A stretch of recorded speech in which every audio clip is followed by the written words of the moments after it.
કચ્છ જિલ્લા ગ્રામ વિકાસ સમિતિ ગોધરાના પ્રમુખ અરવિંદભાઈ જોશીના પૌત્ર પરમના લગ્ન પ્રસંગે નિઃશુલ્ક મેડિકલ કેમ્પ અને 11 બહેનોને સિલાઈ મશીન અર્પણ કરાયા। શ્રી કચ્છ જિલ્લા ગ્રામ વિકાસ સમિતિ ગોધરાના પ્રમુખ અરવિંદભાઈ જોશીએ પોતાના પૌત્ર પરમના લગ્નની ખુશીમાં ગોધરામાં નિઃશુલ્ક મેડિકલ કેમ્પ અને દાતાના સૌજન્યથી 11 સિલાઈ મશીનનું લોકાર્પણ કરી પ્રેરણાદાયી દ્રષ્ટાંત પૂરું પાડ્યું। શ્રી કચ્છ જિલ્લા ગ્રામ વિકાસ સમિતિ ગોધરાના પ્રમુખ અરવિંદ જોશીએ પોતાના પરમના પૌત્ર પરમના લગ્નની ખુશીમાં તારીખ 6 મેને ગુરુવારના રોજ ગુજરાતમાં શ્રી ભેદા સર્વોદય કેન્દ્ર વિવિધલક્ષી હોલ મધ્યે નિઃશુલ્ક મેડિકલ કેમ્પ અને દાતાના સૌજન્યથી 11 સિલાઈ મશીનનું લોકાર્પણ અને પ્રેરણાદાયી દ્રષ્ટાંત પૂરું પાડેલ। આ પ્રસંગે સાધ્વીજી ભગવંત જૈનમ ગુણાશ્રી અને શાશ્વત ગુણાશ્રીજીએ માંગલિક શ્રવણ કરાવી અને જણાવ્યું, જે બીજાની ચિંતા કરે છે તેમના જીવનમાં ક્યારેય દુઃખ આવતું નથી। તેમણે અરવિંદભાઈ જોશીને અનુમોદના કરી હતી। માંડવીના મામલતદાર અને તાલુકા મેજિસ્ટ્રેટ વિનોદભાઈ ગોકલાણીના પ્રમુખ પદે યોજાયેલ સમારોહમાં દાતાશ્રી માતૃશ્રી જયાવંતીબેન વિજયસિંહ ટોપરાણી હસ્તે નિરંજનાબેન અરવિંદભાઈ ટોપરાણી મૂળ માંડવીના હાલ મસ્કત ઓમાન તરફથી માંડવી અને મુન્દ્રા તાલુકાના જરૂરિયાતમંદ 11 બહેનોને સિલાઈ મશીન અર્પણ કરી આત્મનિર્ભર બનાવાયા હતા। માંડવીના મામલતદાર શ્રી વિનોદભાઈ ગોકલાણીએ દીપ પ્રગટાવી અને કાર્યક્રમ ખુલ્લો મૂકતા જણાવ્યું હતું કે 26 વર્ષથી કાર્યરત શ્રી કચ્છ જિલ્લા ગ્રામ વિકાસ સમિતિ ગોધરાના પ્રમુખ અરવિંદભાઈ જોશી મસ્કત, અમેરિકા અને મુંબઈના વતન પ્રેમી દાતાશ્રીઓ પાસેથી કરોડો રૂપિયાનું દાન મેળવી ખૂબ જ ઉત્તમ કાર્ય કરેલ છે।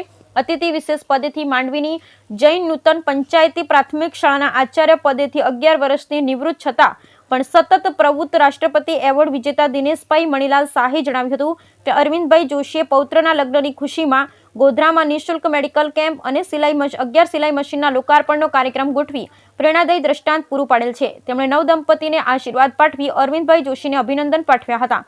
માંડવીની અંધ અપંગ માનવ કલ્યાણ સોસાયટીના પ્રમુખ શાંતિલાલભાઈ ગણાત્રા, માંડવીના પૂર્વ નગરપતિ અને લોહાણા બોર્ડિંગના પ્રમુખ હરીશભાઈ ગણાત્રા, દિનેશભાઈ છેડા કુંદ્રોડી, દિનેશભાઈ નાગુ મુંબઈ, સુનિલભાઈ સોની માંડવી ધ્રંબુડી, તીર્થના પ્રમુખ અરવિંદભાઈ ગોર, કેસીઆરસી ભુંજના અરવિંદસિંહ ગોહિલ, કવિ રવિભાઈ પેથાણી, તિમીર વગેરે પણ અરવિંદભાઈ જોશીની સેવાકીય પ્રવૃત્તિની સરાહના કરી નવદંપતીઓને આશીર્વાદ પાઠવ્યા હતા।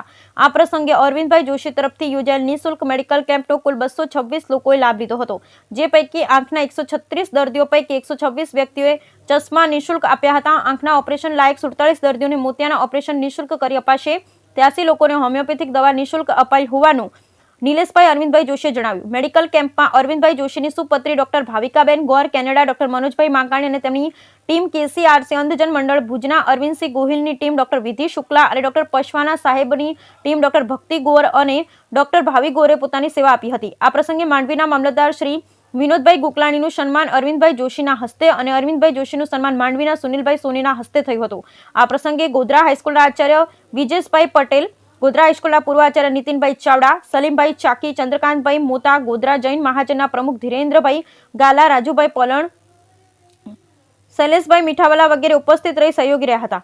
સમગ્ર કાર્યક્રમનું સંચાલન કરી સાહિત્યકાર શ્રી લાઈજાના વિશ્રામભાઈ ગઢવીએ કરેલ હતું, જ્યારે વ્યસન મુક્તિ અભિયાનના પ્રણેતા પૂજ્ય નરેશ મુનિ મહારાજ સાહેબ પ્રેરિત વ્યસન મુક્તિ અભિયાનના ઉપપ્રમુખ અને માંડવીના જૈન અગ્રણી જયેશભાઈ જી શાહે આભાર પ્રદર્શન કરેલ હતું। માંડવીના મામલતદાર વિનોદભાઈ ગોકલાણી દીપ પ્રગટાવી કાર્યક્રમને ખુલ્લો મૂકતા નજરે પડે અને તેમની બાજુમાં કચ્છ જિલ્લા ગ્રામ વિકાસ સમિતિ ગોધરાના પ્રમુખ અરવિંદભાઈ જોશી, તેમના પૌત્ર પરમ વગેરે ઉભેલા નજરે પડે છે। 11 સિલાઈ મશીનનું લોકાર્પણ કરાયું તે સમયની તસવીર। Bureau report Syed Razak Shah, Todiya, Kutch.